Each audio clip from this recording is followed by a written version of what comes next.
বেশ অনেক দিন বাদে একটু ক্যাফে এক্সপ্লোর করার সুযোগ পেয়েছি, তাই ঠিক করলাম যে এবার পার্ক স্ট্রিট সোশ্যালেই ট্রাই করা যাক একবার। প্রথমেই আমরা অর্ডার করেছিলাম ওদের এই লংগেস্ট লং আইস টিটা।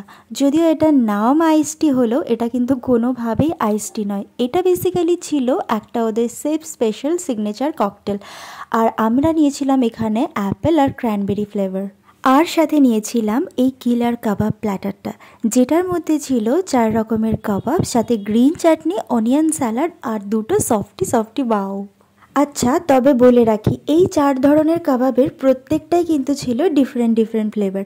প্রথমেই ছিল জোশ অ্যালাপিনো টিক্কা, আর ছিল ওল্ড স্কুল চিকেন টিক্কা, তন্দুরি ফিশ টিক্কা, আর ছিল মাটন শিক কাবাব।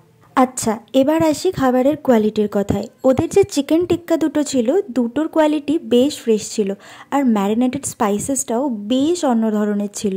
তবে এই যে মাটন শিক কাবাবটা ছিল, এটার মধ্যে মাটনের ফ্লেভারটা কিন্তু পাওয়াই যাচ্ছিল না। আর এই গ্রিন চাটনি দিয়ে বাউ খাওয়ার ব্যাপারটা প্লিজ ইগনোর করো। আসলে প্লেটে এত রকমের ড্রাই কাবাব ছিল, তো পাউরুটি দিয়ে ঠিক কোন কাবাবটা খাবো এটা ভীষণ কনফিউশন তৈরি করেছিল। খাওয়া দাওয়া শেষ করতেই দেখি আমাদের সামনে এরকম হ্যাশট্যাগ ড্যামেজ লেখা একটা টিনের বাক্স রেখে যায়। ভেবেছিলাম এর ভেতরে হয়তো সফট জাতীয় কোনো জিনিস থাকবে, কিন্তু না, শুধু আমাদের বিলটাই এরকম একটা টিনের বাক্স করে এসে আমাদের দিয়ে গেছিলো। ওদের খাবারের কোয়ালিটি কেমন লেগেছে সেটা তো বললাম, তবে ওদের অ্যাম্বিয়েন্সটা কিন্তু আমার কাছে যথেষ্ট কনফিউজিং লেগেছে।